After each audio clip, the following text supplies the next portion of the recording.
പൊയ്യാറമഠം ഓം ശ്രീ വിഷ്ണുമായേ നമഃ. ഞാൻ ഷെറിൻ, പൊയ്യാറ ശ്രീ വിഷ്ണുമായ മഠം. ജൂലൈ മാസം 9-ാം തീയതി മുതൽ തുടങ്ങിയ അതിശക്തമായിട്ടുള്ള ഹോമപൂജകളും ഗുരുതി പൂജകളും നിവേദ്യ പൂജകളല്ലാതും ഇപ്പോൾ കണ്ടിന്യൂസ് ആയിട്ട് നടന്നുകൊണ്ടിരിക്കുകയാണ്.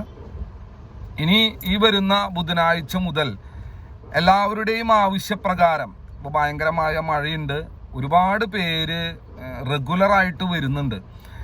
നമ്മളിവിടെ 90 ദിവസത്തോളം നടത്തുന്ന അതിലേറ്റവും സ്റ്റാർട്ടിങ് എന്ന രീതിയിൽ 41 ദിവസത്തെയാണ് നമ്മൾ പ്ലാൻ ചെയ്തിരിക്കുന്നത്. അതിനുശേഷം വേണമെങ്കിൽ അത് 90 ദിവസത്തിലേക്ക് മാറ്റാം എന്നുള്ള രീതിയിലാണ്. അപ്പോൾ എല്ലാ ദിവസങ്ങളിലും പരമാവധി ആൾക്കാർ വന്ന് അത് അറ്റൻഡ് ചെയ്ത് അവരുടെ ശക്തി കൂട്ടുക എന്നൊരു ലക്ഷ്യം കൊണ്ട് വരുന്നുണ്ട്. അപ്പോൾ അവർക്ക് ഒരുപാട് സ്ഥലങ്ങളിൽ നിന്ന് വരുന്നത് കൊണ്ട് മഴയൊക്കെ ആകുമ്പോൾ കുറേ ബുദ്ധിമുട്ട്, കുറേ ഈവനിങ് ആകുമ്പോൾ തിരിച്ച് വീട്ടിലേക്ക് എത്താനുള്ള ബുദ്ധിമുട്ട് എന്ന കാരണങ്ങൾ കൊണ്ടാണ് ഇപ്പോൾ 3 മണിക്ക് നമ്മളത് മാറ്റിയിരിക്കുന്നത്.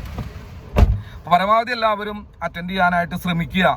ഇങ്ങനെയുള്ള ഒരു അവസരം നമുക്ക് കിട്ടുമ്പോൾ റെഗുലറായി ചെയ്യുന്നത് കൊണ്ട് തന്നെ എല്ലാ ദിവസങ്ങളിൽ അറ്റൻഡ് ചെയ്യാനോ അല്ലെങ്കിൽ റെഗുലറായിട്ടുള്ള ഇടവേളകളിൽ അറ്റൻഡ് ചെയ്യാനുള്ള ഒരു സാധ്യത അവിടെ നിലനിൽക്കുന്നുണ്ട്. പിന്നെ നമുക്കറിയാലോ, നമുക്കൊരു അസുഖം വന്നു കഴിഞ്ഞാൽ നമ്മൾ അതിനൊരു ട്രീറ്റ്മെൻറ്റ് എപ്പോഴും റെഗുലറായിട്ടാണ് എടുക്കുക.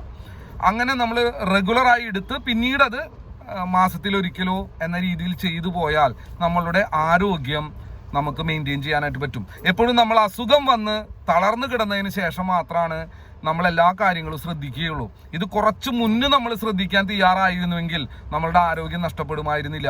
അതുപോലെ തന്നെയാണ് സാമ്പത്തികപരമായിട്ടുള്ള കാര്യങ്ങളും, അതുപോലെ തന്നെയാണ് റിലേഷൻഷിപ്പിൻ്റെ ബേസ് ചെയ്തിട്ടുള്ള കാര്യങ്ങളും. നമ്മളത് തുടക്കം മുതലേ അതിനെ കണ്ടെത്തുകയും അതിന് വേണ്ട കൃത്യമായ പ്ലാനിങ്ങുകളൊക്കെ എടുത്തു കഴിഞ്ഞാൽ റിസൾട്ട് കിട്ടും. ഇതെല്ലാതും തകർന്ന് തരിപ്പണായതിനു ശേഷം നമ്മൾ ഇറങ്ങി തിരിച്ച് പെട്ടെന്ന് തന്നെ തീരുമാനമാക്കാം, നമുക്ക് പെട്ടെന്ന് തന്നെ വിജയിക്കാം എന്ന് വിചാരിച്ചാൽ ഒരിക്കലും നടക്കാൻ പോകുന്നില്ല.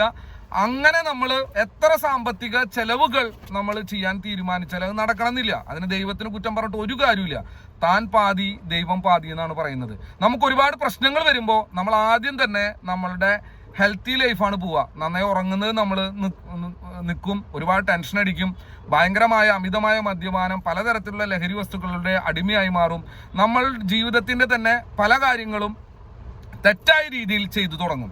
അങ്ങനെ തെറ്റായി ചെയ്തു തുടങ്ങിയാൽ നമ്മളുടെ പ്രശ്നത്തോടൊപ്പം തെറ്റായ ജീവിത രീതി കൂടിയും ആവുമ്പോൾ കംപ്ലീറ്റ് ആയിട്ട് നമ്മൾ നശിച്ചു പോകുന്ന, നശിച്ച് പൂർണ്ണമായിട്ടും നാറാണത്ത് ഭ്രാന്തന്റെ ഒരവസ്ഥ പോലെ ഭ്രാന്തമായ ഒരു ജീവിതമായിട്ട് നമ്മുടെ മാറും. അങ്ങനെ ഭ്രാന്ത് പിടിച്ചൊരു ജീവിതമായിട്ട് നശിക്കുന്നതിനേക്കാളും നല്ലത് ഒന്ന് പ്ലാൻ ചെയ്ത് മുന്നോട്ട് പോയാൽ നമ്മളുടെ ജീവിതം തന്നെ നമുക്ക് തിരിച്ചു പിടിക്കാം.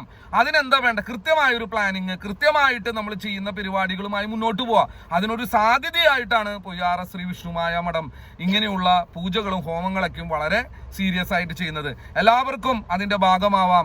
എല്ലാവരും വിജയിക്കാൻ വേണ്ടി നമ്മളാൽ കഴിയുന്ന രീതിയിൽ കൃത്യമായി പ്ലാൻ ചെയ്ത് മുന്നോട്ട് പോയാൽ എല്ലാവർക്കും നല്ലൊരു ജീവിതം ഉണ്ടാവും. അതിനെന്നാൽ കഴിയുന്ന രീതിയിലുള്ള എല്ലാവിധ സപ്പോർട്ടുകളും ചെയ്തു തരാമെന്ന് ഒരിക്കൽ കൂടി പറഞ്ഞുകൊണ്ട് തൽക്കാലം ഞാൻ നിർത്തുന്നു. Thank you.